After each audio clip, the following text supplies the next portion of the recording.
नमस्कार। Today Bihar news के digital platform पर इस वक्त आप मुझे देख रहे हैं। मेरा नाम प्रकाश सिंह है और इस रिपोर्ट में बात करेंगे पूर्णिया के सांसद राजेश रंजन और पप्पू यादव को मिल रही धमकी को लेकर।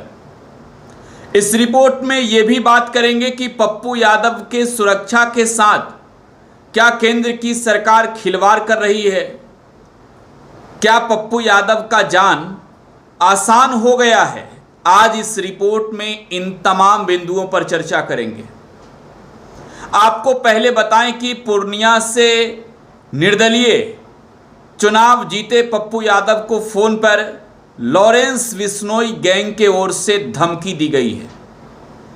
धमकी देने वाले ने पप्पू यादव का ठिकाना भी बताया। इतना ही नहीं, ये भी कहा कि हम कर्म और कांड दोनों करना जानते हैं। पप्पू यादव को धमकी देने वाले ने यह भी कहा कि चुप हो जाओ नहीं तो रेस्ट इन पीस कर देंगे। पप्पू यादव को जिस व्यक्ति ने धमकी दी उसने यह भी कहा कि बहुत ज़्यादा बोल रहे हो, जुबान पर ताला लगा लो। तो अब एक सवाल यह है कि आखिरकार पप्पू यादव को ये धमकियां मिल क्यों रही है। आखिर पप्पू यादव को धमकी मिलने के पीछे की वजह क्या है। देखिए, बाबा सिद्दीकी की हत्या हुई, कांग्रेस से एनसीपी में गए और महाराष्ट्र में शाम ढलते ही अपराधियों ने बाबा सिद्दीकी को गोलियों से छलनी कर दिया। बातें सामने आई कि जो गैंग सलमान खान को जान से मारने की धमकी दे रहा था, मैं यहां बात लॉरेंस बिश्नोई गैंग की कर रहा हूं। लॉरेंस बिश्नोई गैंग ने ही बाबा सिद्दीकी को मौत के घाट उतार दिया। देखिए, कद्दावर नेता के रूप में वो जाने जाते थे, मंत्री भी रहे हैं। इसके अलावे बाबा सिद्दीकी की पहचान जो है वो देश भर में एक बड़े राजनेता के रूप में तो है ही, लेकिन एक सेलिब्रिटी के रूप में भी वो जाने जाते हैं। अक्सर चाहे सलमान हो या शाहरुख, बॉलीवुड के जितने बड़े सितारे हैं वो बाबा सिद्दीकी से सीधे कनेक्ट रहने वाले। लेकिन अब बाबा सिद्दीकी लॉरेंस बिश्नोई गैंग के द्वारा मारे जा चुके हैं। बाबा सिद्दीकी की हत्या हुई तो पूर्णिया के सांसद राजेश रंजन और पप्पू यादव ने इस हत्याकांड पर सवाल खड़े किए। पप्पू यादव ने कानून से इजाजत मांगी। देखिए, कानून से कोई व्यक्ति तभी इजाजत मांगता जब वो स्पष्ट रूप से ये देख रहा हो, ये समझ पा रहा हो कि देश में कानून आज के वक्त में किस तरीके से बहरी, गूंगी और अंधी बन चुकी है।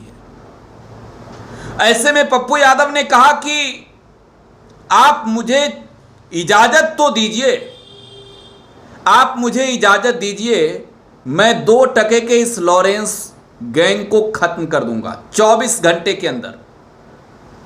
पप्पू यादव को यह उम्मीद थी कि शायद केंद्र की सरकार उन्हें इस तरीके की कोई इजाजत दे देगी।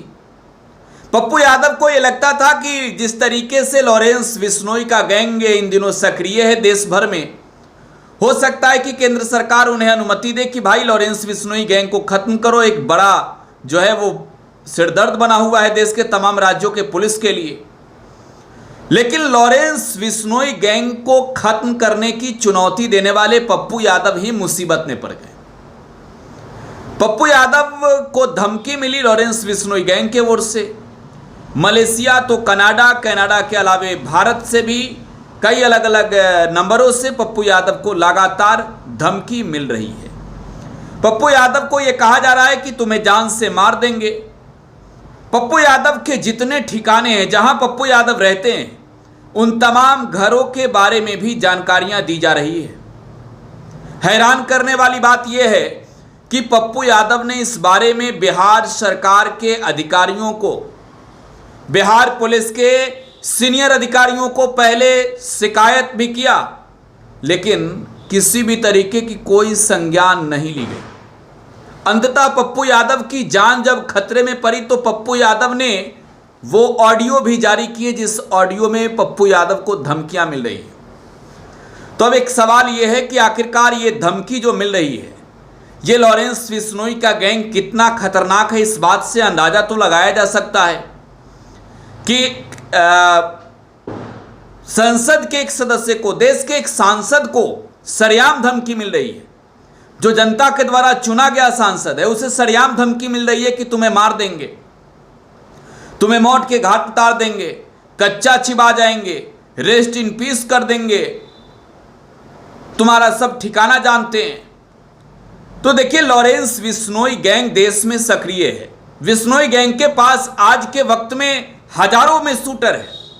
हजारों शूटर लॉरेंस बिश्नोई गैंग के लिए काम करते हैं। लॉरेंस बिश्नोई गैंग के निशाने पर पूर्णिया बिहार के सांसद राजेश रंजन पप्पू यादव हैं। अब कोई दो राय नहीं है इसमें। लेकिन पप्पू यादव को किसी भी प्रकार की सुरक्षा अब तक क्यों नहीं मुहैया कराई गई? मैंने इस वजह से सवाल आज उठाया। आज ये सवाल इस वजह से आज टुडे बिहार न्यूज पर पूछ रहे हैं हम कि देश के एक सांसद हो या फिर एक आम नागरिक, अगर किसी भी तरीके का थ्रेट है तो पुलिस को संज्ञान लेनी चाहिए। फिलहाल पप्पू यादव के पास वाई कैटेगरी का सुरक्षा है।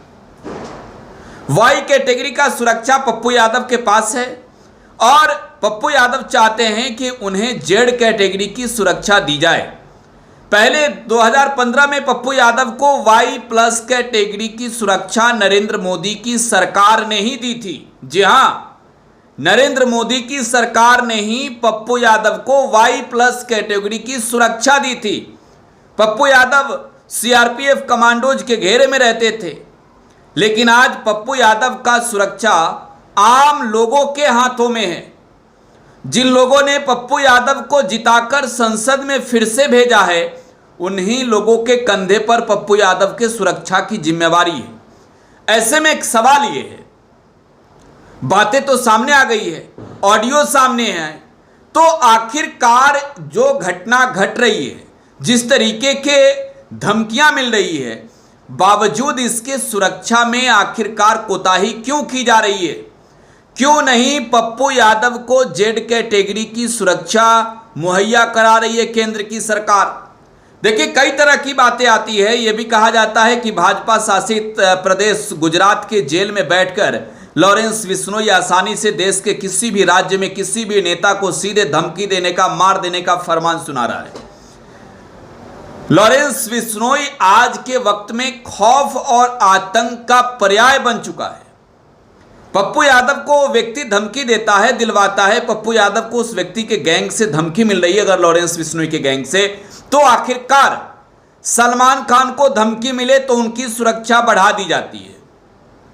फिर पप्पू यादव को अगर धमकी मिल रहा है, ऑडियो सामने आए हैं, ऑडियो आज हर कोई सुन रहा है, तो क्या अब तक जो है वो जो नरेंद्र मोदी की सरकार के गृह मंत्री हैं अमित शाह, वो ऑडियो को नहीं सुन पाए? या फिर अमित शाह तक जो चिट्ठी पप्पू यादव ने भेजी, क्या वो चिट्ठी पप्पू यादव की चिट्ठी अमित शाह को नहीं मिली? अगर मिल गई है तो इंतजार क्या इस बात का हो रहा है कि लॉरेंस गैंग पहले वारदात को अंजाम दे दे, फिर हम थोड़ी सी आंसू बहा लेंगे, पप्पू यादव के नाम पर थोड़ी संवेदना प्रकट कर लेंगे? मतलब ये कि केंद्र की सरकार सुरक्षा के साथ खिलवाड़ कर रही है। बिहार की सरकार भी कम नहीं है। बिहार में नीतीश कुमार की सरकार है और नीतीश कुमार की सरकार भी नहीं चाहती कि पप्पू यादव की सुरक्षा बढ़े। अगर पप्पू यादव की सुरक्षा बढ़ती है तो पप्पू यादव के जान पर जो खतरा है वो कहीं ना कहीं कम होगा। देखिए, अगर अपराधी के मन में ये बैठा हुआ है कि मार देना है, तब तो वो मारने निकल गए हैं। लेकिन एक सवाल तो ये है ना कि आखिरकार सुरक्षा के साथ खिलवाड़ क्यों की जा रही है? अब जरा समझिए, पप्पू यादव वो नेता हैं जो बीजेपी के कई ऐसे फैसलों का खुलकर विरोध करते हैं। पप्पू यादव वो नेता हैं जो आमने सामने की बात करते हैं।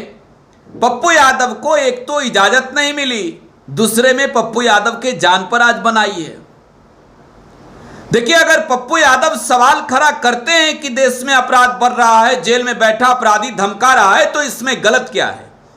पप्पू यादव अगर ये बात करते हैं, देखिए जाहिर सी बात है वो विपक्ष के नेता हैं, वो विरोधी दल के सांसद हैं, तो सवाल विरोधी दल के नेता पूछेंगे ना, लोकतांत्रिक देश है ना हिंदुस्तान, तो फिर उन्हें सुरक्षा क्यों नहीं मुहैया कराई जा रही है? उनके सुरक्षा में लापरवाही क्यों बरती जा रही है? अब देखिए, पप्पू यादव आज के वक्त में चर्चित हैं। पप्पू यादव आज के वक्त में सबसे ज़्यादा जो है वो सर्च किए जा रहे हैं, ट्रेंडिंग में हैं। लेकिन पप्पू यादव की जान आज खतरे में है। पप्पू यादव आज टेंशन में है, मुश्किलों में है, परिवार के लोगों की नींद गायब है।